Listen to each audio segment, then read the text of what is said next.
Ready? All right, I pledge allegiance to the the flag of the United States of America, and to the republic for which it stands, one nation, under God, indivisible, with liberty and justice for all.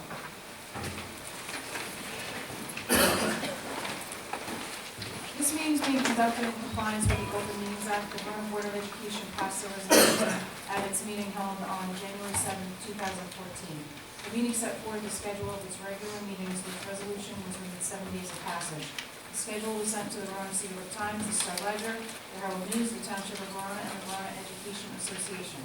Postings of this meeting setting forth the time, location, and agenda were posted in each of Verona's 6 schools, the board office, and town hall. This posting was also sent to the 11 newspapers, all SEA presidents, and SEA liaisons. The Verona Board of Education operates under consent agenda format, and the board member has the right to have an item pulled to be voted upon or discussed separately. Copies of tonight's agenda and resolutions have been made available to the public present. Mr. Spadell? Here. Mr. Day? Here. Mr. Bellino? Here. Mr. Yunus? Here. Mr. Patrici? Here. Okay, welcome to our last meeting in March. We have a pretty straightaway business meeting agenda for tonight. On the agenda, we have a HBW swim night video presentation and some committee reports before we get to our resolutions.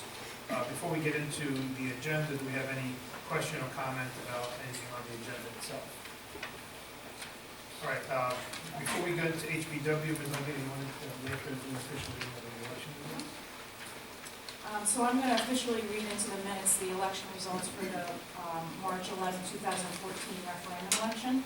There are 10,458 registered voters in Verona. 2,844 votes were cast, and that was a turnout of 27.19%. Public question number 1 received 1,777 yes votes, and 1,067 no votes were cast, for a difference of 710 votes. All right, let's, who's going to be, how about I see that. Good evening, members of the Board of Education, Mr. Forte and Ms. Gardino. Thanks for inviting HBW to present tonight. I brought some professional friends and some students and a member of the music department. I want to talk a little bit about probably the highlight of, one of the highlights of my 20-plus years in education was swing night and the events leading up to it. It was pretty amazing. It started as a crazy idea by our music department, and it was inspired, this crazy idea was actually inspired and aided by the Verona Foundation for Education Excellence, and it really, we didn't, we kind of said this could go either way, and it turned out to be an amazing couple of weeks in preparation for it, and an amazing night. Our students had crash courses in their social studies classes on the swing era. Our jazz band learned 2 sets of music in probably 2 months. They were incredible, and they actually were able to perform with professional musicians. And for one magical week, Mr. Arturo Perez, who is a professional dancer, came and transformed our gym classes into a dance studio, and every single one of the students at HBW got a chance to learn how to swing dance. And I say magical, I want to refer back to the point that it was magical. I say magical because when you bring dance lessons to a middle school, it really could go either way. And our students are so magical that every single one of our kids gave it a shot, and they had a great time. And I got to spend so much time with our students, spent a lot of time in the gym. I learned to swing dance. I, had a great time that evening.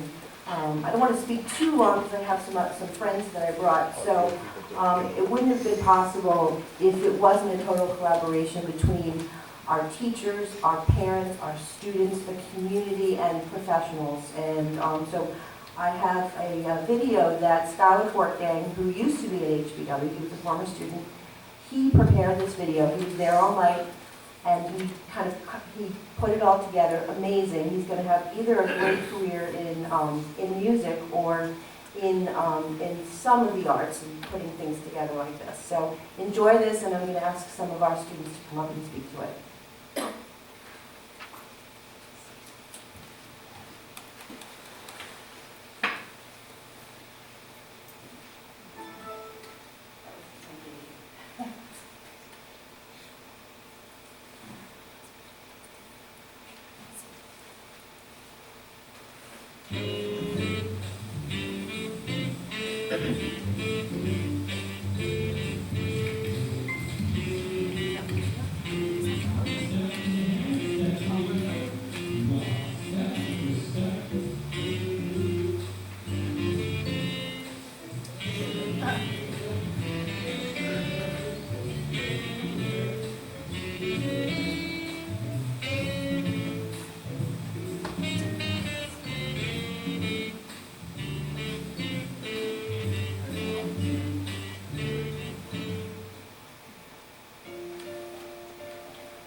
I'd like to invite Sam Pensiero and members of our jazz band to come up and speak. Come on up.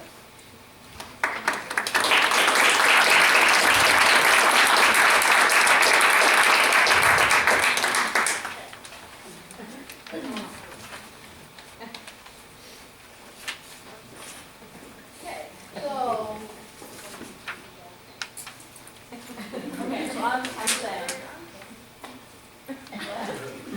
Oh, I play alto saxophone. I've been in jazz band for 4 years. I'm Caitlin Close. I play the flute, and this is my first year in jazz band.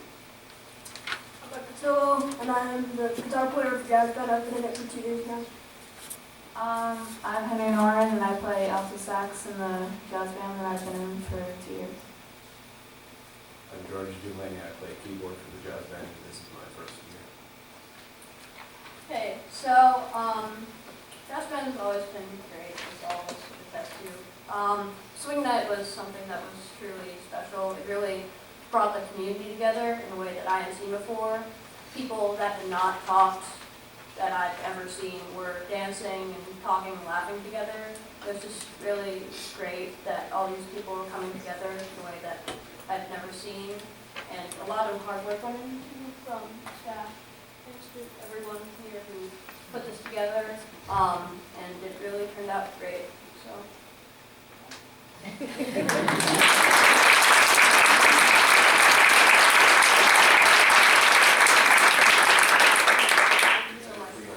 Thank you so much.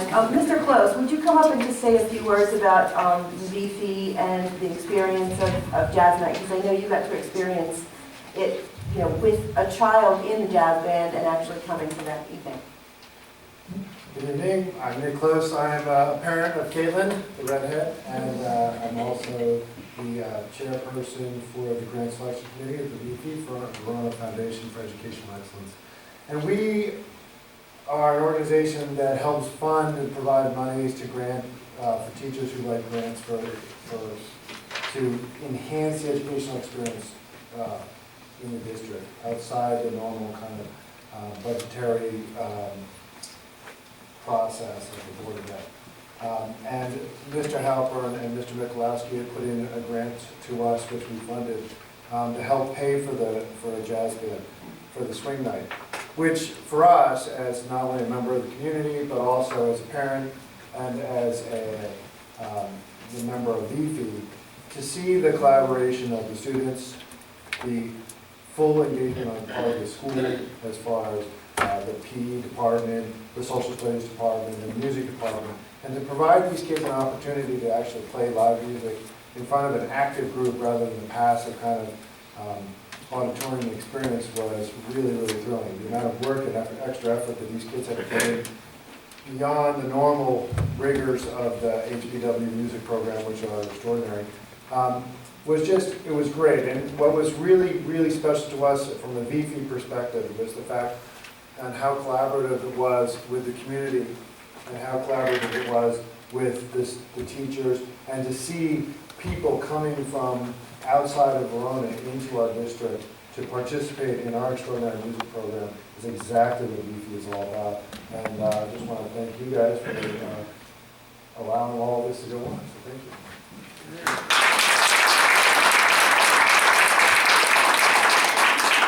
Hello, my name is Dan Halpern. I'm one of the 2 music teachers. Unfortunately, Mr. McCloskey couldn't be here tonight. I want to start by thanking you and the Board of Ed and administration for all of your support for what we do in Verona. Obviously, everyone knows music is really special here, so because we have so many opportunities to do special programs like this. There were a couple things about it that were special to me. Mr. Close mentioned the collaboration. We had 6 members of our faculty who got up and sang tunes that night. It was just great to see them get up and express themselves in front of the students, and it was a great inspiration to the students. Our phys ed department got 100% behind it. Everyone just really just kind of came out of the woodworks to support this thing. We had a student teacher who got involved, the social studies department, members of the high school staff, elementary staff. It was just unbelievable how many people came out to contribute to this. Parents, students, a lot of students who weren't even in the band came out to help us in one way or another. Parents of members of parents of students who weren't even in the jazz band came to help us run concessions and to decorate and to paint and build stuff, and it was just really exciting. It touched a lot of different areas. I think to me the other thing that was really special about this, what was so unique about it, was not just the multiple layers and the levels of learning that took place, but the fact that just the breadth of it, the fact that it touched on so many areas, the fact that there was the physical education component, there was the historical social studies component, the fact that we gave them an opportunity to learn about history by living it. The inspiration for the project came from me when I was thinking about my grandparents, my grandma, who is 97, and my grandfather who's no longer with us. And I think about how they met back in the 1940s, and what was it like for them when they were just meeting each other, and what did they do for entertainment? And my mom was born in 1947, so they were dating obviously right before the swing era, and how did things happen then, and how can I translate that to my students? And there's no better way for them. You can't really explain Benny Goodman to these kids without them actually experiencing it, and the video only goes so far. So to have them actually do what Benny Goodman did, or to have them actually be on the dance floor as though somebody would have been back in the 1940s, that was just to me a really exciting way to learn. And the fact that, the two people who supported it as much as anybody were Mrs. McNeil and Mr. Freund, absolutely on a daily basis. They were so involved, they were so hands-on. We never could have done it without them. And Mrs. McNeil is the one who really had the vision to bring this to the entire school. So, and just to open it up to the whole community. So thank you to them and to you again for all your support. I'd like to introduce the man who absolutely made it happen, was our dance instructor. And there's just absolutely no way this could have happened without him, Mr. Arturo Prince.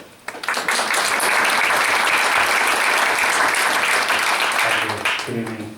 I want to say thanks to the wonderful work that the school is doing, because the kids were amazing. I teach at a lot of schools, and the classes were 120 of kids.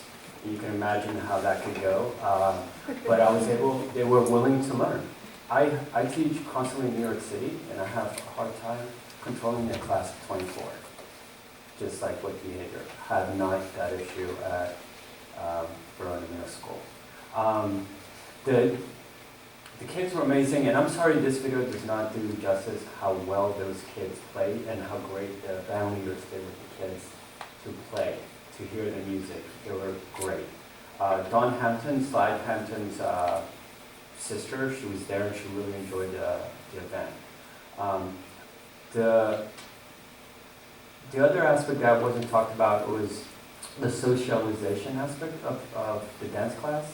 It was teaching kids how to proper etiquette and manners, how to ask for a dance, how to accept a dance, what's proper dance frame, where do the hands go, where are the proper places, so that they can dance together. And as you know, as adults, what's the hardest thing to do is to say to a stranger, hi. So they learn like the 8 magic words on how to approach somebody. And so this will stay with them. Maybe they'll forget, and maybe in 10 years they'll come out one day, like, may I have this dance with you, please, or a fraction of it. So this was all the aspects that included. And the reports were that they went home and they practiced with their mom, their dad, their grandma, their grandfather, their sister, their brother, their cousins, or their friends. And sometimes they did it in a back room, and then they were found out, like somebody found out and saw that they were doing it. So it went much further than just the night itself. And there were other aspects that were included, bring pictures from some of the family members from the era. So even though they may not have, participated in a dance, it created this whole community event. And as you saw in the video, there were not just kids dancing with each other, but kids dancing with their parents or their grandparents, or their parents dancing together. And that's the whole aspect of it, of the socialization piece to live music. So we thank you again for supporting this. Thanks. I just wanted to add, being a former alto sax player and the president of my jazz band when I went to Colwell High School, it was a great thing. I've heard so much feedback. I actually wanted to attend. I only had a couple tickets. I couldn't get my whole family there, so Mrs. McNeil promised to get me tickets next time we have another swing night. But I really want to thank VFE for sponsoring it, and the staff and everybody getting this lined up, and the professionals. But of course, it comes down to the students and the great things they did. And what really hit home for me was when my son came home and wanted to swing dance with me, or my younger daughter, and I've never seen my son ever even talk about dancing. And he came home and was talking about it, and what he did in gym class, and that he actually had to maybe talk to a girl and those kind of things. So it was, I think it was a great event, and I appreciate you guys coming tonight and talking about it. So thank you. have a question, and this really isn't a gotcha question, but if I mentioned Frank Daly's Meadowbrook to these children, would they know what I was talking about? Yes. And sometimes, and I say that only because I Can you get demonstrate the dance?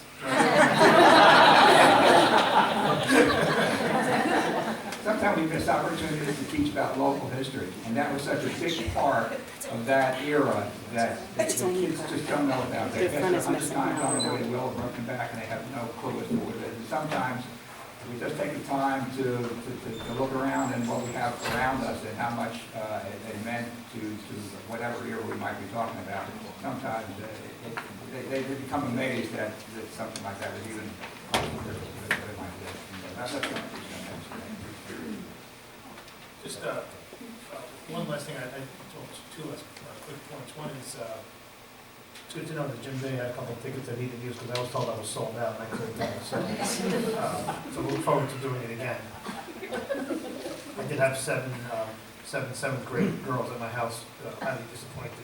The assistant teaching me how to swing dance, and there's no video of that. So, but in all seriousness, one thing I'd say, just to help, I made a comment that the music is special in Verona, and on a personal note, I can tell you, all three of my daughters own bands, and the one that's in college, when she's at the University of Scranton, and after she passed her acceptance into the university, in some questionnaire, they realized she had been in a band, and they sent the band director from the university called the house one night and said, "Nick, we'd love to have you in the band, and everything from a great district with a good reputation." That kind of struck us, like, wow, she didn't know that.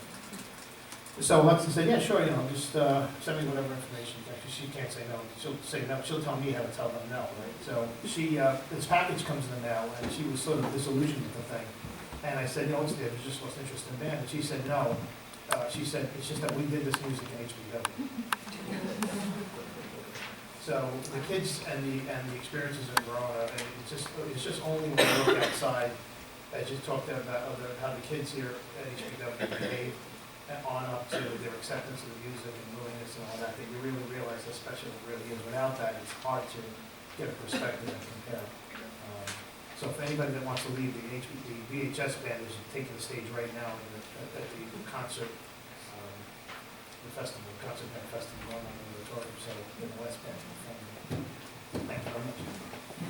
Great job, excellent job. Thank you for coming out and sharing that with us, and for Fifi for funding it. Couldn't say enough about it, it's amazing, thank you. All right, we have a couple of committee reports. We want to stay focused, so we just have. I just want to note that the new copies of the resolutions are up on the iPad. We have two committee reports. One is just around what's buildings and missing. grounds, and then It's just what's missing. It's not the whole thing. Okay. who's in the new buildings and grounds. Joe. Okay, we spent some time talking about the visa. Mr. did interview, we received 3 responses to our request for proposal on the ESA project. Mr. McDevitt interviewed them today. He will then spend the next week or two, actually it's not, probably about a week or so, 10 days, to evaluate what they have presented and what he was able to interpret from what the meeting was today. And he will have a selection as to which of the 3 companies that he will recommend for us to go with for the visa. The one thing that we did bring out today was that apparently it was almost a unanimous recommendation by the three companies in the presentation not to include the high school project or the work that is included in the referendum in the ESA. First of all, there was some question as to whether or not we could combine the two, whether we could use the funds that we're receiving from the referendum and through the ROD grant and to pay for whatever work needs to be done with the ESA. And apparently, we can't do that.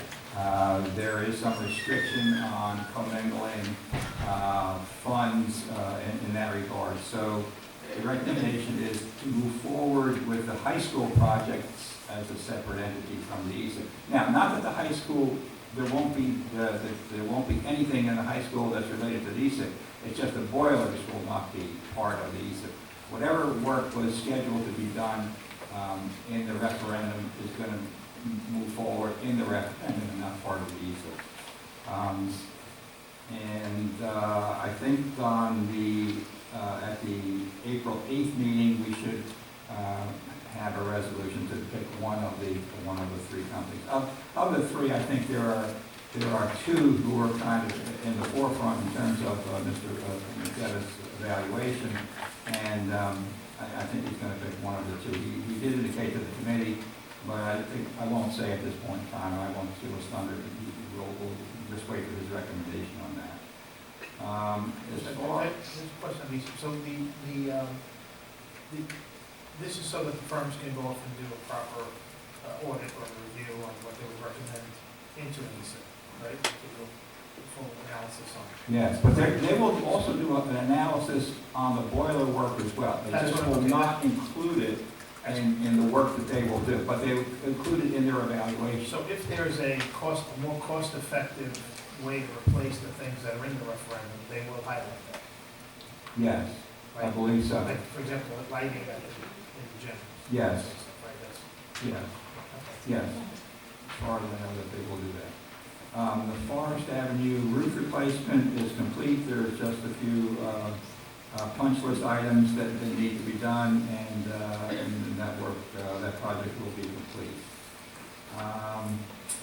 On the referendum project, we really didn't do much in terms of discussing that work, other than to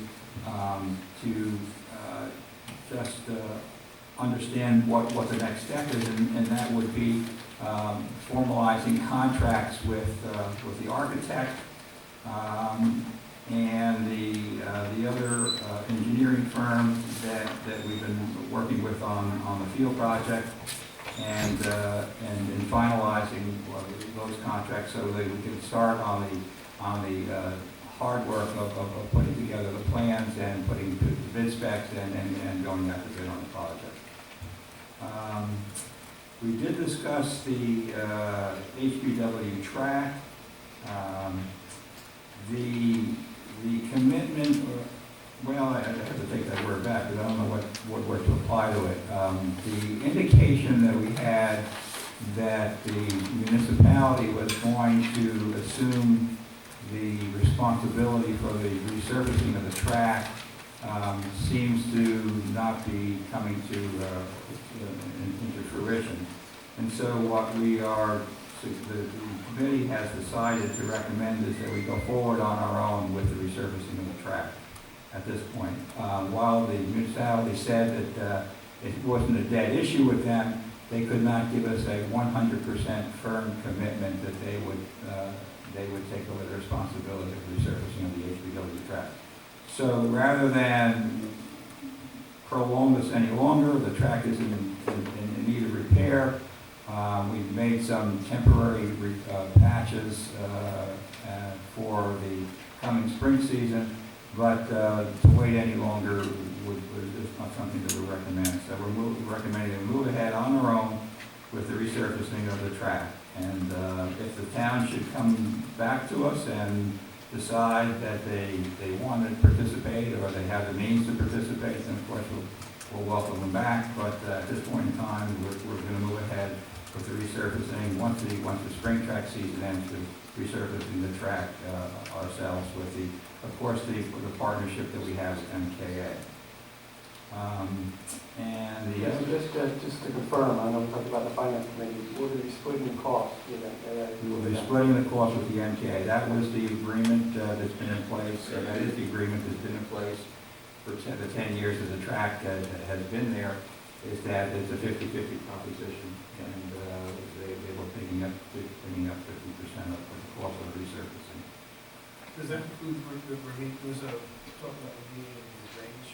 No, what we did pretty much come to the conclusion that we would do that ourselves. That Mr. McDevitt thinks that within the scope of his own, and actually partially within the scope of his own maintenance budget, and partially some things that could be picked up in the referendum, such as repaving a parking lot and putting in curbs around the parking lot behind HBW, that may alleviate some of the problem. The other part that we would do on our own, and that we would not, put that into the cost of the resurfacing itself. The resurfacing of the track would just be separate, apart from the drainage issue. But we obviously have to address that before we go forward with the final resurfacing. The other thing that we discussed is Mr. McDevitt here. No, he's not. He had an emergency that he had to take care of. All right. That's too bad. We did discuss the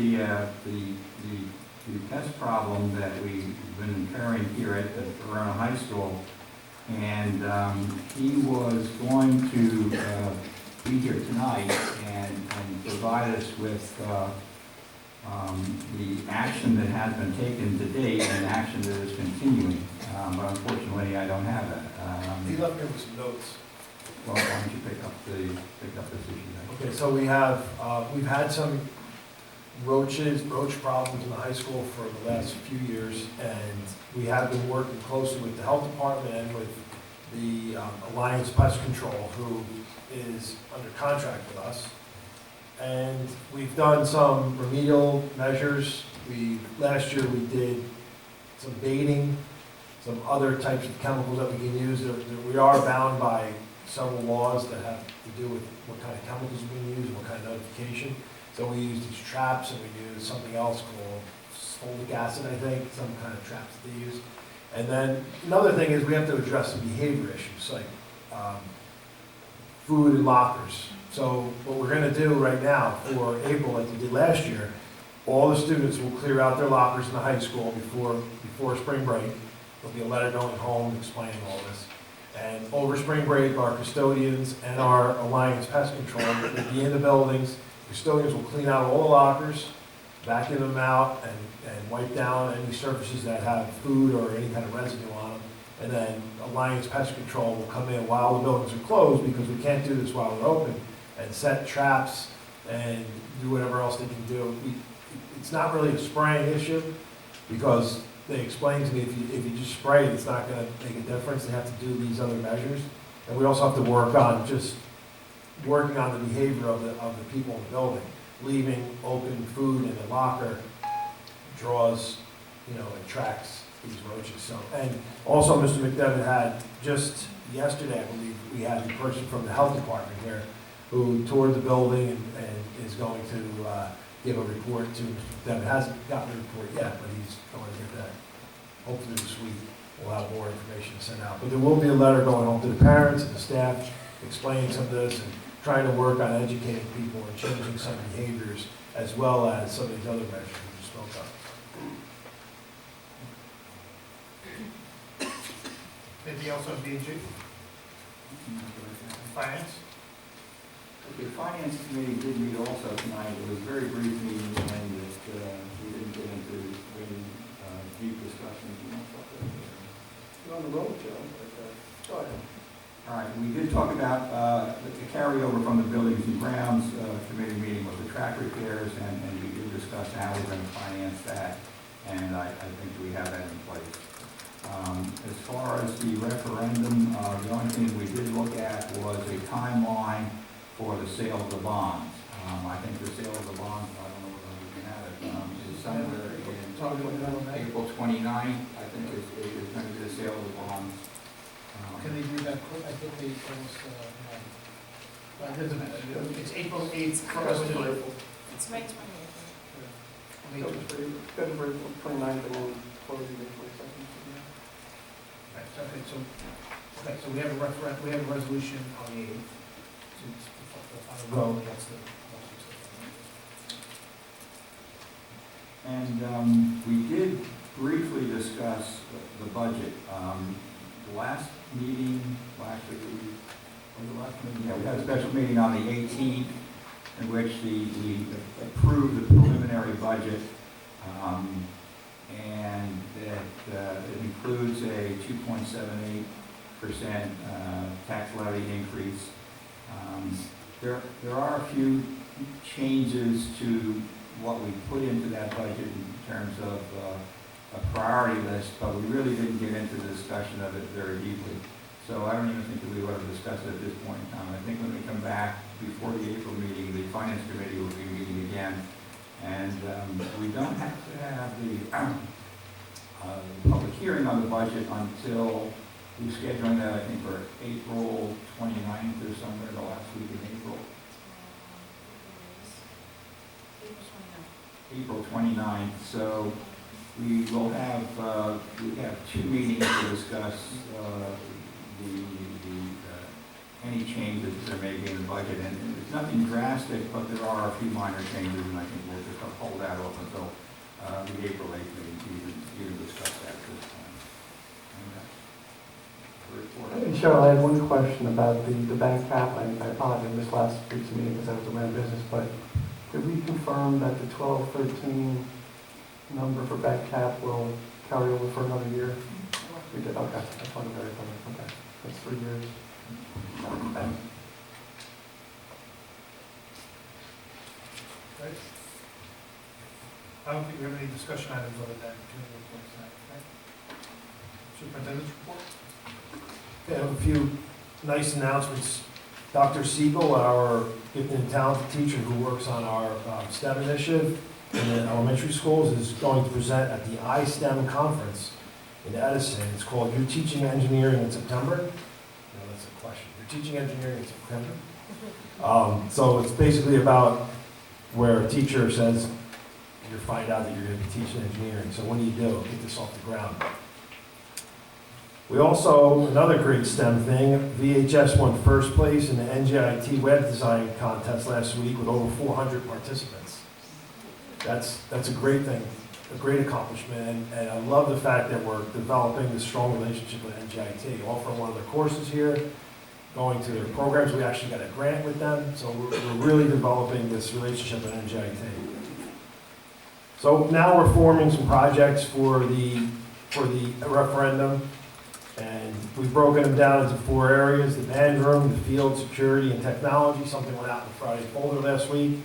We posted it on the website. We're looking for people to join these committees. Now, not everybody that inquires will be accepted because we can't have a committee of 40 people, and we need to have a manageable number. So, but everybody will be informed one way or the other. We also have our neighborhood meeting on April 1st. Which is at 6 p.m., and it will be in the VHS cafeteria. And it's to try to create a policy for the use of the fields. All residents that live on Dodd Terrace, north side of Franklin Avenue between Grove and Fairview, and Grove between Franklin and Sampson were sent letters. And right now I have 10 people who RSVP'd to that. Here's another something that I'm very proud of, and it's an exciting opportunity for our students. This summer, we'll offer 3 college courses that is in the addendum to approve on our campus, taught by our teachers. Our students can earn 3 credits in each one of them. I don't think you can take more than 1 because of the timing, but it's an opportunity. So our 3 courses for this summer are the Vietnam War, which you offered 2 years ago. It's a 3-credit course. It's taught by Mr. Marr, one of our social studies teachers. Your children can get credit from college and high school. That's transferable. We also have a criminal justice course called Criminal Justice in the Media, and that'll be taught by one of our new teachers, Ms. Schramm. And our last course is Interpersonal Relations, which is a psychology course. It's the 2nd level of psychology that we offered last year in the summer through Colwell College. That's going to be taught by Mrs. Ferlato. And you'll hear more about it. There'll be something in the Friday folder this week. Students from Verona are obviously encouraged to attend, but we will accept people from outside of Verona. We also accept adults. 2 years ago, we had a lawyer from Morristown came and took a Vietnam class. She told me that she was moving to Vietnam and wanted to learn about this, so it was excellent for our children, our students to be in the class with somebody that was already a lawyer and out working in the world. It's a great opportunity for our kids to get credits. The parents save a lot of money. The courses are in the $500 range. That's including the 3 credits from Caldwell, which are about $700 a credit at Caldwell. So a course on Caldwell, if this same exact course was on Caldwell's campus, it would be at least $2,100. But the fact that we offer it here, it's approximately $500. And it's self-funded, it's not paid by the taxpayers. If there's enough enrollment, the course will run. If there's not, the course won't run. So hopefully we can get the word out, send it out to people. Last year we had 3 children from Nutley High School here with 7 of our kids, and we were able to run the course. So we'll spread the word, we'll get it out as much as possible and try to sell it so we can run. Maybe we can run more than 1 this summer, because each year we've only been able to run 1, but I'd like to at least keep it going. That's it for my report tonight. Any questions from Mr. Forte? Okay, let's get into resolutions. We have 1 addendum, 2 addendums. Resolved that the board approve resolutions number 1 through number 11 and addendum resolutions 1 and 2. Second.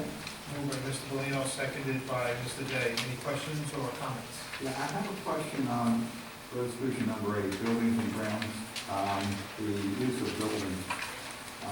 We're approving 1, 2, 3, 4.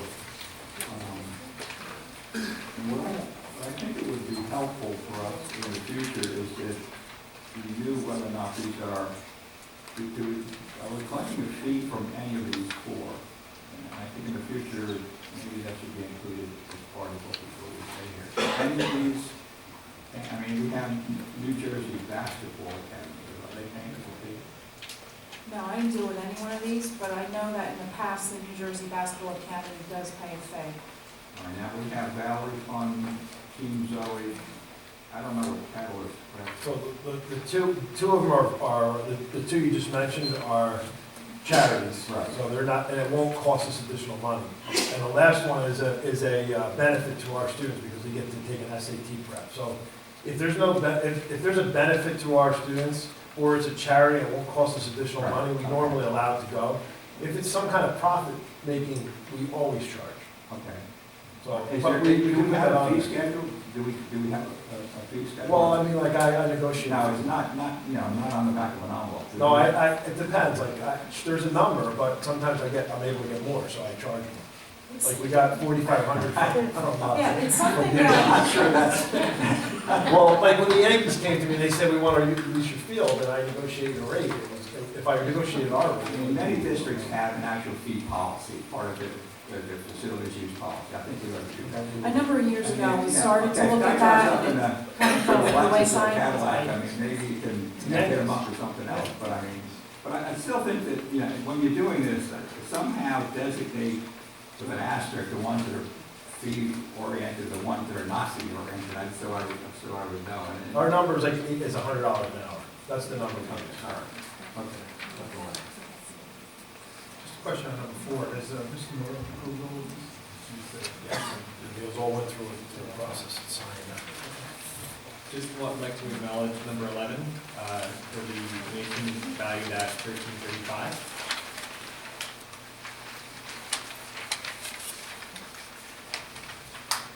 Okay, let's call the roll. Mr. Sportel? Aye. Mr. Day? Aye. Mr. Galino? Yes, and I was remiss in not also recognizing number 11. Mrs. Falcone were residents in town. Their son Thomas unfortunately passed away at a very young age, and it's certainly something that we ought to acknowledge very much so. And I vote yes. Mr. Yunus? Yes. Mr. Quattrochi? Okay, we can open up for any public comments or questions.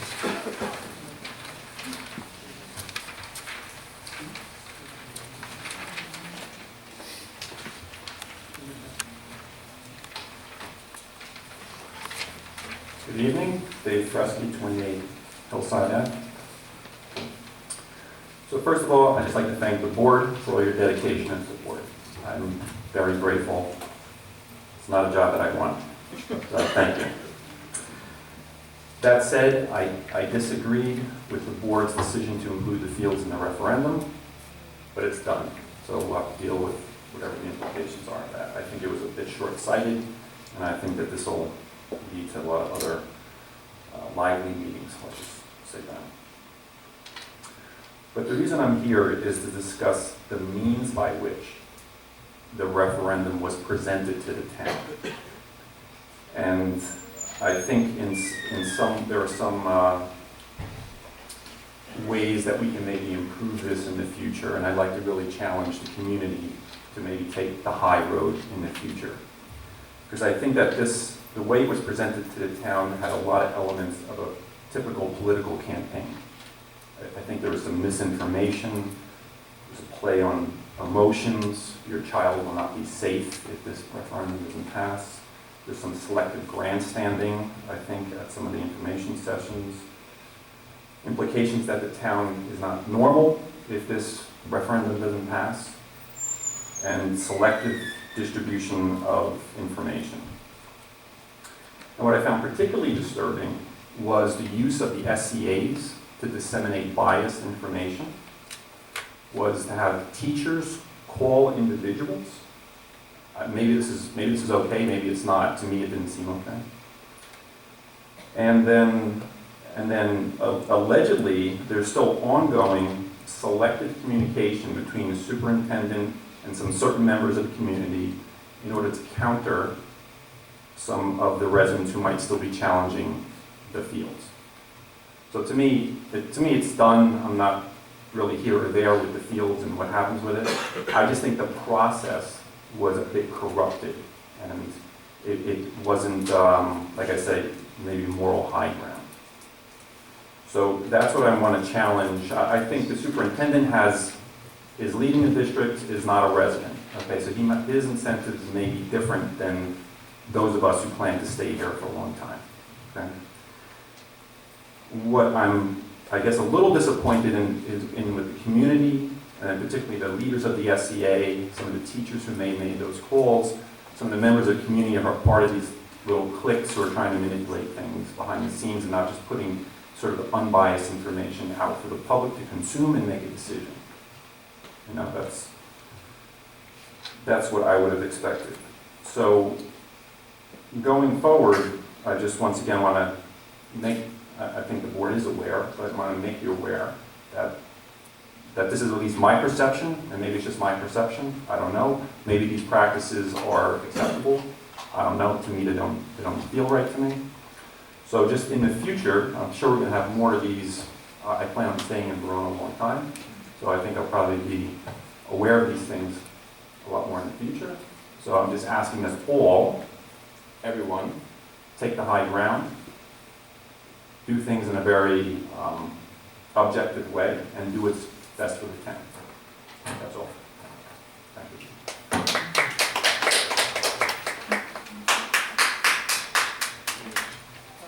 Anybody else? All right. Okay, next meeting. No, I'm sorry.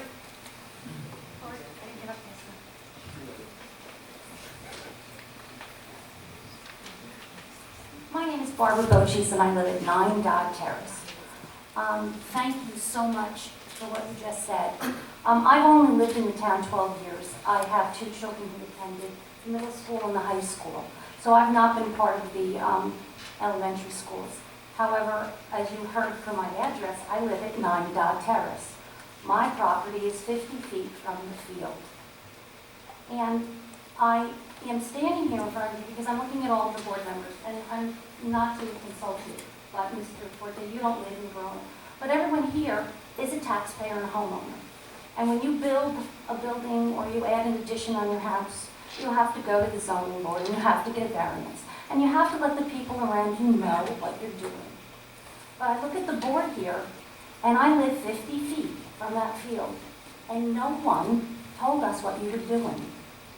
And perhaps my children are out of school, so I don't have an SEA to tell me what's happening. And I do believe, and I'm imploring you, I am a member now of the Be a Good Neighbor Homeowners Association. And I'm saying to all of my Verona neighbors, not just the people here in this room who I value and respect, but to the people out there, wherever you are, if you're listening to this, and especially to the BOE. We look forward to the meeting on April 1st, but it's not just about finding out how we can limit the use and we can put a policy. It's about making sure that the land that you're building on is used the right way. It can sustain what you're trying to build, but most importantly, that the neighbors that live around this field can live a decent life. We have a quality of life that we are used to. And I will say to everyone that's listening, I love when the band plays. I actually walk up at night when I take my walk and I listen to the band. And when it plays at 7:30 in the morning, it wakes me up and I laugh and I keep going. And I listen for the first sound of a baseball hitting a bat. And I know that when I sit out on my deck, I'm going to hear the cheers of the baseball teams. And I have no problem with that. And I think the 100 people who live around Verona High School would say the same thing. We accept what we have when we live near a field. But we cannot accept a design that's from Bordentown, New Jersey. Bordentown is a town that's tons of open space. And the multi-complex that you copied and dropped on the plot of land that's your lower field is not Bordentown. It's Verona. It doesn't have open space. It doesn't have the closest house 120 feet away from it, because that's what Bordentown has. Bordentown has 20-foot buffers. It has 2 hedgerows of mature growth that separate it from at least its nearest neighbor. So I'm just asking all of you, the referendum has passed, and we accept that. I accept that. But I'm asking you, as homeowners Board of Education members, you live next to your neighbors. And if you want to build a house next or an addition on your property, you go for a zoning, you go for a variance.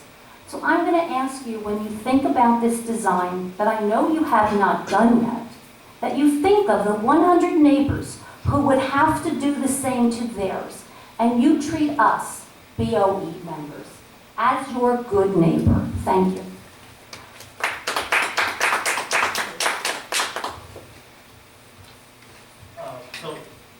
Ms. Bochis, and anyone else that's a neighbor, and I think the meeting is open to anybody, any resident that you want to come. It's not limited. I invited people in the area. The letter specifically went out to folks around the high school. We do recognize the impact to neighbors and other homeowners.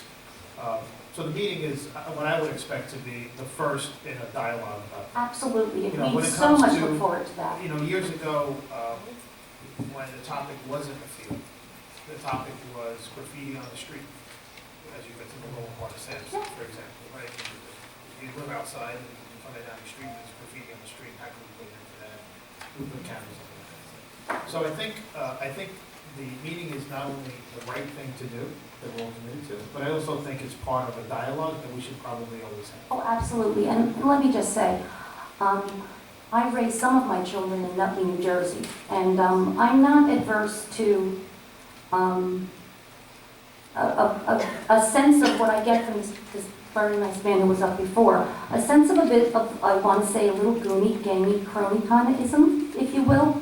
I've had some people stop me and be very kind to me and tell me that they want to support, but they're afraid. They're afraid of what they might have to face or the pressure that they might get from someone. I'm going to look at you and say, I'm okay. Because I believe each and every one of you are very nice people.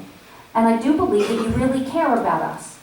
I don't think, and I will say what I don't think it was well done. I think a letter to all of us as you were doing that would have been better, because so many of us are not in our schools. And I just think that moving forward, if you will bear with me so that I can become more comfortable, because I'm not feeling, I'm very gracious to you all right now, and you must understand what I think I'm seeing as something that's affecting me in a negative way. I want to work with you. I think the people that I am neighbors with want to work with you. We're not feeling that great right now. We're feeling as if, and I think this gentleman said it, there was a lot of pressure and a lot of things done that probably were done in back rooms, handshakes with certain people and promises made. That's the impression that we've gotten. May not be true. I'm going to leave it up to you as very smart board to show me that that's not true and to show my neighbors that that's not what happened. So, and I, with the utmost respect to all of you, I know hopefully we're gonna work this out, because I will just reiterate, I lived there for 12 years. I love the sports that play on those fields. I cherish the band. I go to the band concert, I just stand at the fence and watch it. And I don't think any of my neighbors are saying that we don't support the development of that field. But what we are saying to you is, it has to conform to the space that it has. It has to conform to the parking that we endure every day. It has to be a part of our neighborhood. And I will leave you with this thought. We live there every day, 364 plus days a year. And we just want you to remember that. And we want you to take into consideration that you can promise to any sports program you want, but think about it. And I ask everyone who's watching on TV and the BOE and the people behind me, you're welcome to come to 9 Dot Terrace. You're welcome to stand on my deck and look out at that field. And I want you all to envision your day, your night, 365 days. And I think if all of you think it in terms of that we all have to live together. But the people on the 100 people that I know that are my good neighbors live with it 365 days. It might just look a little different. And I hope we can work together. So thank you. John just had a couple of comments. So to Dave Fresky's point, I think that I think we packaged this presentation in some areas that were not as forthright as perhaps they should have been. So one thing I can assure you, Mrs. Bocci, is that, at least I'm not aware of them, there are no back doors. I don't know what the backdoor deals or some kind of corrupt notion that anybody has in town that this was finally passed and presented. It was sold for sure, but there wasn't some kind of corrupt undermining backdoor deals either initiated or motivated or executed to get 1,700 people to vote yes and only 1,000 people to vote no. So I completely reject that. And I have to, again, I can certainly recognize the perception, but it's somewhat subjective on how it was marketed. But to say that you didn't know about the lights, you weren't reading enough, or you weren't coming to our meetings, because we talked about the field, the upper field for a long time and the lower field for the last 6 months. So you knew the lights were there. So I just want to make, kind of, my motivation going forward. I want to hear the concerns. I think we have an obligation to those 100 people to understand the impact, because having 1,700 people as a tyrannical imposition on a few is not the right thing to do. So I'd like to hear those concerns. And here, I would like to respond. We've heard about lights. I mean, I'm not going to say that I didn't. Well, you just said you didn't, though. I didn't say that. I said we didn't hear as much about the building of the field and the referendum. What I would like you to understand is that we are not, and I am not, I can't speak for anyone else, I am not saying that we don't support the field. We have to discuss lights, and that's a conversation that has to be had. And it cannot be had, and Mr. Forte said when we were speaking at the last BOE meeting in HB, remember? He said the design hasn't been completed and finalized yet. We wouldn't do that until the referendum passed. That's the quote. So what I'm saying to you is, I'm not an expert, and I don't think there's anyone in this room that's an expert on lights. Does anyone want to say that they are? I would like there to be some conversation around what is appropriate lights and spill and glare, and how is it going to affect your neighbors? I mean, I've been reading, I'm becoming an expert, I think, on sports fields. And there's lots of conversation around how it affects the people that live around you. I'm sure if you've been looking, there's guards, there's spills. Bordentown actually has 2 levels of lights, 60 and 80 feet high, not 120, as some fields have lights. So there's lots of conversations that perhaps, you know, we can have and we can discuss it. I know some of my neighbors don't want lights, and those are the people who live literally on Franklin Street, who have absolutely a right to be concerned about how is that going to affect them. Their backyards absolutely border the field. So how are we as a community, how are you as a board going to make that so that that doesn't affect them? So if I could address that, Mrs. Bocci. This is exactly what we did. So we set up the committees so that inside the committee, that will then, from these committees will emanate a whole bunch of decisions that they're then going to recommend to the project and the team and the board around all kinds of things, because you can't have all the details ironed out before the project is really funded, because you're spending a lot of time without it, not knowing if something's going to actually happen. So we created these committees in order to have to take the field committee in particular, design how the fields are going to be organized, whether or not we put logos and artwork and paint on it, or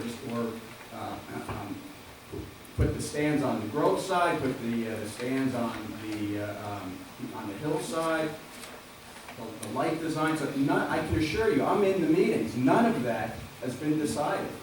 So the notion of 120-foot lights we haven't discussed it. The only thing we've talked about is the amount of money that we have, and $450,000 worth of lights, and the concept of 6 light bulbs. That's all we've gotten. We have no idea about how many lights are going to go on each pole, the foot candles, the spillage, the design. None of it's been decided. Good. So, but going forward, I'm imploring both us and the community to stick to the facts. Well, what I would say to you is, if facts were really clear, well, if people felt comfortable, I would think that you would then be in a better position. And I think dialogue is awesome. And I think, really, to be honest with you, if people don't question, then we really don't have a democracy. I would go more basic than that. So I would say that if you don't question, we don't know what facts to clear up. Sure. Right? And I think So that people's making innuendos is a symptom of something missing. Don't you think? Yeah, so I think the bottom line is the only way this is going to get resolved is through the kind of meetings that we have scheduled. Absolutely. The And other I thing I would think say is for also, anybody that's I got just a want to say concern. one other thing. I think that what you're also seeing is we as a group are organizing, and I think that's the power of our country, of who we are. It's the power of our community. And I encourage anyone who has any questions about what's happening in the community, I think all of you have said, the power of people getting together and questioning is really the power of our democracy. So I'm really proud to stand in front of you all and say the Be a Good Neighbor Homeowners Association came from, if anything, our lack of knowledge, our lack of understanding, but you know what? We're a really good group of people who really care about our community. We care about every single person sitting behind me. We care about all of you because we all live together. And the concept of what we're trying to do is make sure that as good citizens, as good neighbors, that we can all work and live together. And you know what? The outgrowth of this could be something really great. And that's what we're hoping for. Mrs. Bocci, I applaud you for organizing, and that's the perception of the American concept. I can see that. I mean, part of the Constitution was freedom of assembly, so the concept is there. But what I would encourage you to do is to get so that you're not making stuff up in your group. have a person as the chairperson and the spokesperson, and then they can, if they have any questions, they are welcome to call me or any one of us. How so about that- this? so that they I have the facts. offer my time to go onto that committee for the field, if you'd like to take me up on it. You were invited. I'm offering it right now publicly. He's up through the process. And I will go through the process. Yep. Thank you very much. Anybody else want me to answer anything else? No, I just wanted to add one thing. I mean, you talk about make a difference. I joined this board to make a difference. And one of the things, I got thrown right into the fire with the referendum. And when I look at this referendum, I mean, I understand we want to hear from everybody. And the issue was we had to get the referendum to be approved first by the town. So this referendum is not just for your neighborhood, it's not for my neighborhood, it's for the whole town. So I think the whole town spoke and said, we want to do something, we want to take care of our schools, and in that referendum there was a field. As Steve said, the field hasn't been decided yet, we haven't locked it down. We've made a commitment to have a field, but we're in control of the policy in those fields, what we're going to put on those fields, how we're going to design that field. So the field is just one component of the whole referendum, the security, technology, and the maintenance. So there's a whole combination of those things. So I think you have to look at perspective of, we want to listen to you all, we want to be able to talk about it, and we want to be able to find the best solution for all. Just for example, I know Mark Riggio was there. I was at Kiwanis Oval last night. My son plays lacrosse. Kiwanis Oval is a field in Caldwell that is a turf field. That is in a very populated area. I sat there and I stood around, and I think Jen, you were there last night. I stood around looking around. There's big light poles. There's a whole apartment complex. There's all these houses right on Roseland Avenue, and they back up to Kiwanis Oval with lights, with a turf field, and with not a lot of parking. And they were able to get it done in Caldwell, working with the community, working with the board, working with the town, and I think we can do that together in Verona. I really appreciate that. Thank you so much. The only other thing I would like to, and I'm going to put it forward, please. You can. All right. And I would echo what's been said here in terms of trying to be a good neighbor. Committee will meet, we will discuss it. But the only thing that I want to make a point in saying to is that I reject out of hand the accusation that anything was done underhanded. Nothing was done underhanded. We've been speaking about this.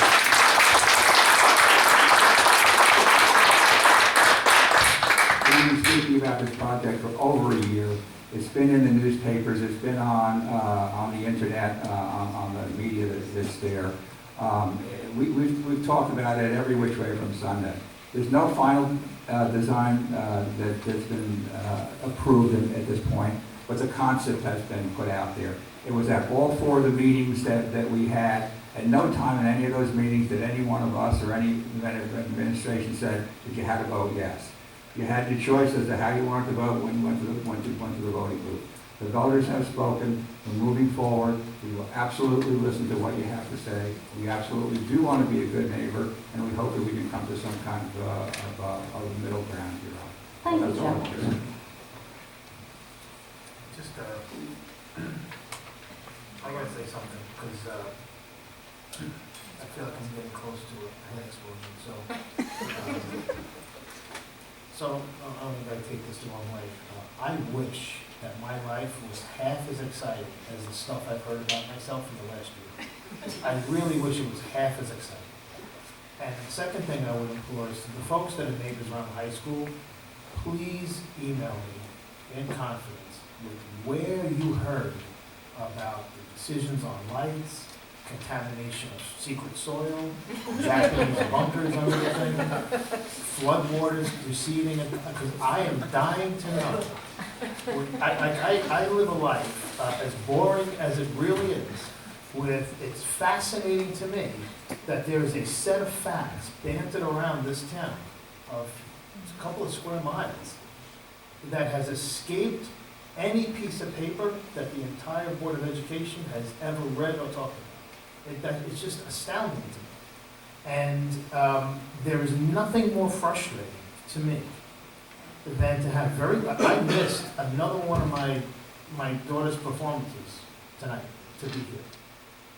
Right? That's the excitement, and my wife texted me 4 times, like, can't you just come out for 5 minutes and see her at the festival? No, we can't.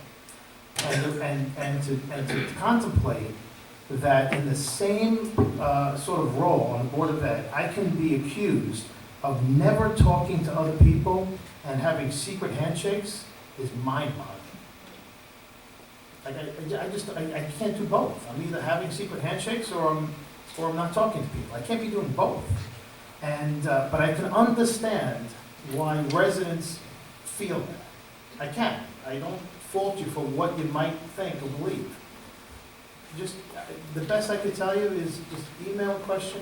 It's the best way to get the facts, and I can tell you, I would be the first to say to someone, what you just said is not a fact. But I would love to hear where some of these stories come around, because they are truly fascinating stories. They're not real. The reality is something that will never make it onto primetime TV other than Channel 35 or whatever we broadcast on. Believe me. But it's fascinating nonetheless. So. Good evening, guys. Ron Caruso, 42 Marion Road. You guys actually did a good job answering some of those accusations, and I appreciate it. I appreciate the work that you guys do, that you're missing your daughter's presentation. I volunteered for that. All right, so that somebody has to do it, and I appreciate that you guys are the ones that are doing it. I completely agree that the residents should be considered as a neighbor of the school district. I appreciate the fact that they have some concerns, and I appreciate the fact that you guys want to be good neighbors with them. My only concern is that there were some inaccuracies tonight as far as what, there was the woman that was just up here mentioned that she's in favor of lights, or she's not against lights. I forgot exactly what it was, but the website that the group has says that they're against all lights, and if they will lose that and it happens to be lights, then they want them to be the same height as a telephone pole. Unless the telephone poles are in the middle of the playing field, I don't see how you're going to light up a field with a 25-foot high light. They want studies done to put a toilet in on the field. They think that that's going to affect the environment. It's done every day at construction sites all across the state. There's a lot of stuff that is on the website that disagrees with what they're saying tonight. So my concern is that they have too much of a say in what you guys, your decisions, your final decisions that you're going to make on this project. And the committee, I don't know if the committee has the power to make the decisions, or if they're just going to make recommendations to you guys and you guys make the final decisions. But from what I've seen the last 2 weeks, two very strong opponents of this measure, they're against it they don't even want it, or look like they're being appointed to this committee that's going to be making decisions. Now, I don't know if it's decisions or if it's just recommendations to you guys, but I would want you to keep in mind the residents' concerns, but also the residents that voted for this overwhelmingly. Thank you. I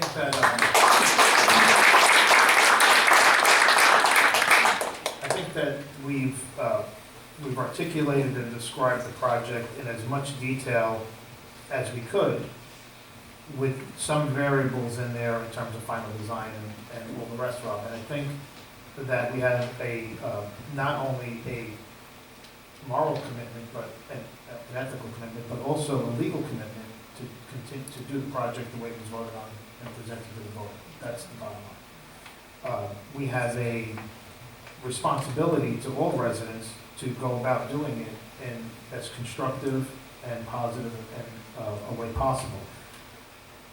And I personally feel badly if anybody feels slighted. I feel badly if anybody feels left out. And I feel badly if anybody feels that they're going to be put out somehow. I think the only measure of success in my book is as many people as possible, when all is said and done, even where they disagree, say I disagree, but I understand they were trying to do the best they could.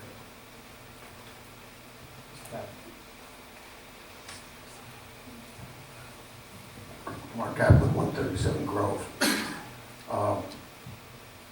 I lived in town 37 years. I live across the street.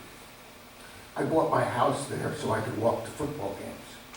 That's what kind of supporter I am. I bought my house so I could walk to basketball games. That's what kind of supporter I am. That was the reason I bought my house there. I believe that the town has spoken. There's nothing that can be done. But as I said last week, I believe that there is things that can be done to this project to make it more palatable to the public, both the neighbors of the high school and to the rest of the community. I have very strong concerns about environmental issues. I am very concerned that the Board of Education is not utilizing a resource in this town. The Environmental Commission, which was established over 30 years ago, which is a very, very strong organization that has very strong feelings about issues in this town. So I urge you to use that. I will say it again at the meeting on April 1st, which I'll be there. Now, the Board of Education in 37 years has done a fantastic job. Earlier tonight, somebody was mentioning about the graffiti that was on Sampson and how that was fought. I can go back even farther than that. I remember when Sampson was a two-way street and it was changed to a one-way street, which was a wonderful thing also, because two-way was a dangerous situation. So in conclusion, I really urge the people, the Board of Education, the citizens of this town, the people that want to be involved, to be even more involved, that hopefully there'll be plenty of time for input of everybody. Whether you're a neighbor of the school, whether you live near Verona Park, or you live on the other side of town. I hope that everybody contributes some sort of input, and I really hope that this project is acceptable to everybody, that it is not forced down. I don't believe in conspiracies. I'll give you another one. You know, you're standing on haunted property. I heard that one. No, there's ghosts here. From the orphanage that was here before the high school. Did you ever hear that one, Mr. Forte? That's right. That's right. They're trying to get out. They're trying to get out for years, those poor little kids that they threw in the hole. So, you know, there's grace. And I don't believe in any of that stuff. And I don't believe that there was a conspiracy with the election. I don't believe in that. I do have a problem with the way the referendum was written, but that's complete. That's water under the bridge. You can't do anything about that. But what we can do is make this grand project acceptable to the people of Verona. Thank you very much. Anybody else?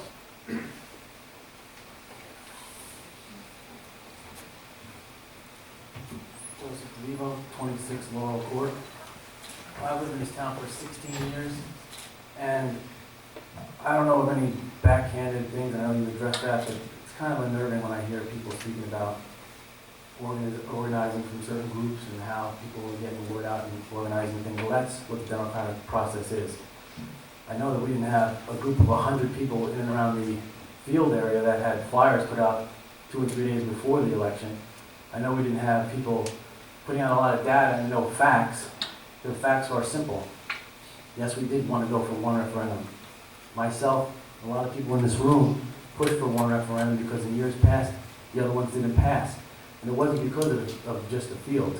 I've been coming to these meetings consistently for 2.5 years, and prior to that, I'd come 4 times a year.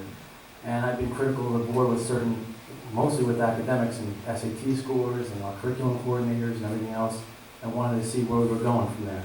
And I think we've kind of hit a bottom. We're starting to go a little bit up based on that thing. You saying we're at the bottom? I say we're going to the top now. We've kind of bottomed out in terms of going down, and hopefully we're starting to go up again. I disagree that we bottomed out. Think we're going to still go lower? I think we bottomed out.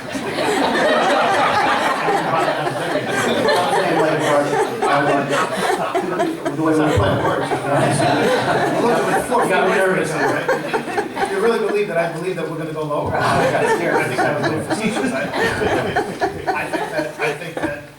I think that if you look at our trajectory since 2006, it's been nothing but 45-degree angle up.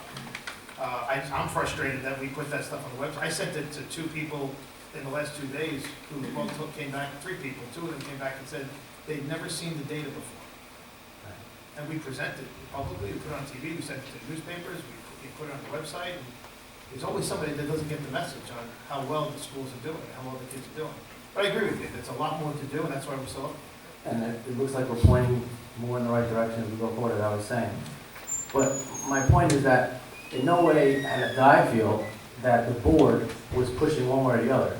As a matter of fact, more of you were more cautious about the way it was going to be done than anything else. No one was gunning for anything in particular. There's laws about that, that's why. Right, and so besides the laws. To me, I'm sorry, to me personally, it's difficult, it's frustrating, as it would be for anybody, I think, to work on something for so long and then sort of be told, you gotta be careful telling people it's a good idea. Right. Like, that's just preposterous, right? If you're on the board, you have to operate the facts and you can't advocate one way or the other. Right. It's just an unfortunate reality. So my point is that the board has done things sometimes we agree with, don't agree with, but you guys identified in 2005 or 6, there was $67 million worth of buildings and grounds and so forth that needed to be done. And I believe you went to a measured approach. Obviously, you started out with $34 million in 2006, I believe. And contrary to what everybody says, oh, I wish it was only 1 vote or 2 votes or anything else, that 1 vote passed by 10 votes. 9, sorry, thank you. 9 votes. So I think certain people are being a little facetious in the fact that, oh, I would have voted more if it was this or that. Well, history says no. I also look at the 13 referendums that were on that day. 11 of them passed, and Verona was one of the highest participated voter turnouts of any one of the other ones in the state. So 27% almost, 28%, obviously had a stake in this school. This school, especially this one that we're sitting in right now, is, for lack of a better word, unfortunately, is a dump. And it has to be fixed, and it's going to be fixed, thank God, because of the voters in this town. However, it's not just this. In the last 2 years, the field has also been an issue. And I think one of the things in Verona is we settle for things. We make do with things. We move, oh, we'll just go up to Centennial. Sure, we'll go up to Centennial, we'll displace 250 kids, who are all youth kids from 2nd grade up to 8th grade, and whatever they have to do is their own business, we'll do that. And I always hear these people say, well, my kid played sports, my kid played hockey, and my kid played soccer, that's great. Well, some of our kids played football, basketball, baseball, softball, and they've been on these fields. And it's not just the fields that have holes in them. For the last 13 years, I've been cleaning every single Board of Ed field, along with other VBSL parents, of all the disgusting fields that are not maintained. They're past the point of maintaining. So let's just get the big elephant out of the room. It's about the fields and it's about the lights. It's not about traffic patterns. Are we going to be renting this field out to the Giants or the Jets over the next couple of years? I don't think so. So traffic patterns, all we're doing is turfing. The big elephant in the room is the lights. Now, I agree that people who live around there should have a say in how the lights can be done. Is there any way? We should be able to do it the best possible way so to not be infringed on those people, especially the 3 or 4 houses that are on Grove Avenue, which could, because it's lower than the field and there's no tree coverage there, may have a problem. So they should all be included in the process. But to say, come about here and make it sound like, oh, poor me and all this other stuff and all you people are ganging up on me is not true, because some of these sports organizations that people are speaking about, or parent organizations, together equal 200 people tops. So obviously there's 12 to 13 to 1,400 other people in town that agree that this needs to be done. And let me finish by saying, a lot of the things that we have in this town have to be maintained. And unfortunately they weren't, because of budget, because of cuts, because of whatever. And when you get past the point where you cannot maintain those fields anymore and maintain the infrastructure, they have to be fixed. And I think the board has done a measured approach, and there's still probably $14 million worth of stuff that still needs to be done, and that stuff might be done in 5 or 6 years. They've done a measured approach going forward. So anyone saying that there's a conspiracy theory or there's parent organizations getting and all this other stuff, people wanted change, and the hillbilly mentality is over. There is absolutely no more that we're going to be dealing with this dump and this garbage. It's going to move forward, and the people in the last 16 or 17 years are paying more money in taxes, are holding their people accountable, and when you're paid more money and you're held accountable, these are the things that have to be done. So I would like you to continue doing what you're doing, measured approach, what's best for the whole community, and obviously address the concerns of the certain people around here who their life may be altered by this. But to say anything else to the contrary would be just a lot of stuff in the wind. Thank you.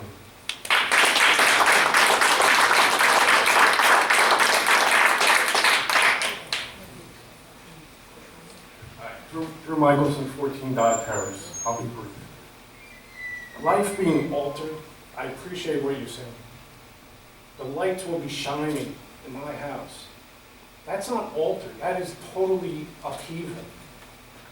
So I understand the fields, I appreciate the fields. You do what you have to do with the fields. Why the lights? Why? That's all I gotta say. Just, Mr. DeVivo raised a couple of points about the evolution of the place, and you mentioned the study that was done back at the end of '04 and into 2005. It's just, there's a lot of people here. I would implore you to explain to as many people as you can talk to, because as President Kennedy said, no matter what I do, it seems that somebody's still not getting the message. When Joe and I are the two board members that have been here the longest, and like Joe, when I started, I was fully dark-haired as well. When we got on the board in 2003, 2004, the first order of business was to hire a superintendent. We had an interim superintendent because the previous superintendent was out of the job because of the deficit that we talked about in the last meeting. At the end of 2004, the first year that we were on the board, we commissioned a thorough needs assessment, technical term. The needs assessment was throughout the entire district. That needs assessment was the engineering and architecture review of every nook and cranny of the district on what needed to be repaired and maintained. So the first year that we were on the board, the first thing we did was hire a superintendent. The second thing we did was try to figure out what else was missing in plugging a $700,000 hole in the budget from 2 years prior. And the third thing was get a needs assessment across all the buildings. And I remember Joe made the comment at the time that the technology, the facilities plan typically is a book that you blow the dust off every 5 years, update it, and put it back in the shelf and let it collect dust for 5 years, and we were committed to not let that happen. In 2005, that study was done. It was 2 big tomes of analysis, and to Mr. DeVivo's point, that was the $68 million worth of remediation that needed to be done, and space that had to be added, given our 10-year projection of live census data for children that were meant to the schools. Throughout the beginning of '06, we planned at the community. At the end of September of 2006, we passed the referendum by 9 votes for the $33 million. And I'll quote Joe again: if it wasn't for the 5 board members and their spouses voting, it would have failed. That's what would have happened, and we would have had none of that $33 million. It was a big chunk of work to get that done. The community came together in a big way, and the voter turnout at the time was about 3,800 votes that were cast in Verona. A typical Board of Ed election, even in a contested year, is about 1,500 votes. So 3,200 is double what you ever got before. It's bigger turnout than last time. Work started almost immediately that summer in '06, and it ended in the spring of 2008. That's when the total project was done, so 2006 to 2008. In the middle of that, in the January of 2007, we tried once again to get the funding to fix the field, and that failed that time as well. As a second attempt to fix the field in 2007. We continued the $33 million referendum. That ended in spring of '08. By the fall of '08, the whole world turned upside down, economically, right? So I don't believe that any one of us would have thought in 2009, 10, or 11, it would have been a good idea to put another $10 million bond in front of the voters of Verona. That would have been just, it would have been borderline, it would have been silly. Secondly, in those years, it wasn't just the residents and citizens and homeowners that were suffering. State of New Jersey discontinued their grant money and aid. The sort of 40% aid money that we get for select portions of the referendum was no longer available. State was broke.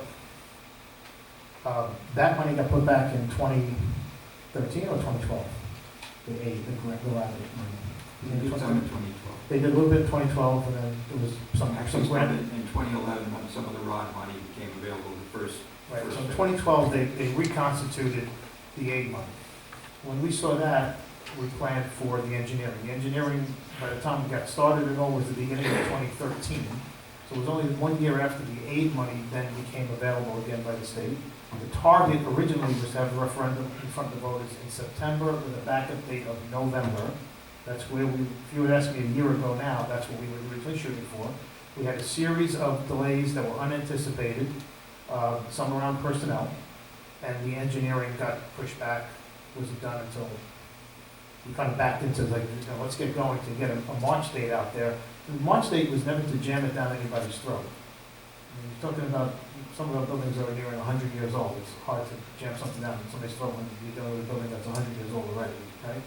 But there's only certain dates of the year that we can actually do a referendum. If we miss that March date, your next chance is September. And if your next chance is September, the only thing you lose is you lose the entire summer when kids are not at school to do a lot of the work that requires jackhammers and sledgehammers and bulldozers and everything else. And off we go. One of the things that I think is in my list of frustrations is to hear that the Board of Ed is negligent, hasn't been minding the shop, doesn't care about the kids, you know, just on and on, right? Just as a reminder, the last bonds that were done were about $7 million. 1997? 97, 98? And before that, we don't have a record of one. And the one that... I think it was this building, 1955. It was black and white TV. Right, so we had a black and white TV, right? We had 3 presidents ago, and then we had the right today. So the referendum that was done in 1997 was for roofs. Now, ask anyone that's ever had an experience, how long does a roof last? 20 years? 25 years? 30 years? Okay, in 2017, 3 years from now, the roofs that we did in 1997 will be 20 years old. I'm going to predict we're going to have to do a bond at some point to raise enough money, because it won't be 25 grand or 40 grand like the repair. It will be big money. And it's incumbent on this board, and we've committed to it in our strategic plan, to lay out, once we're past this phase of things, a sensible, step-by-step progression of all the remediation that has to get done. The needs assessment from 2005, we talked about that here, whether there was a need to redo that. And the answer was, no, it was a good one that was done. A lot of the things that we didn't address at the time have not fixed themselves, and some things have been added to it that have deteriorated since, because like any one of your homes, with your children probably, right? I know what my children do, and there's 3 of them. We have 2,200 of them in the district. Right? There's a lot of hurt that goes into walls and everything else, and it's just wear and tear. But we're committed to doing it right in a sensible way. Our tax, nobody enjoyed, I'll be the first to say, I despise the word tax, I despise paying them. I just did my income taxes, and I vomited for 2 days. I get it, believe me, I get it. But our taxes in Verona, compared to any place else, dollar for dollar, remain middle of the pack or lower. So we're trying to be as responsible as we can, but by the same token, we do spend hundreds of thousands of dollars less per year and maintain the buildings than anyone else around. And with aged buildings, and 6 of them, it's very challenging. Anybody else? John, I just want to acknowledge Paul and Deb real quickly, because you know, you hired us to do our thing with this community. You know, we hired Steve, and Steve helped hire Paul, and he's the most reasonable, well put, just concise, effective, ethical person I know. He has done incredible things for my district, and is really at the epicenter of what we've been able to package into this referendum.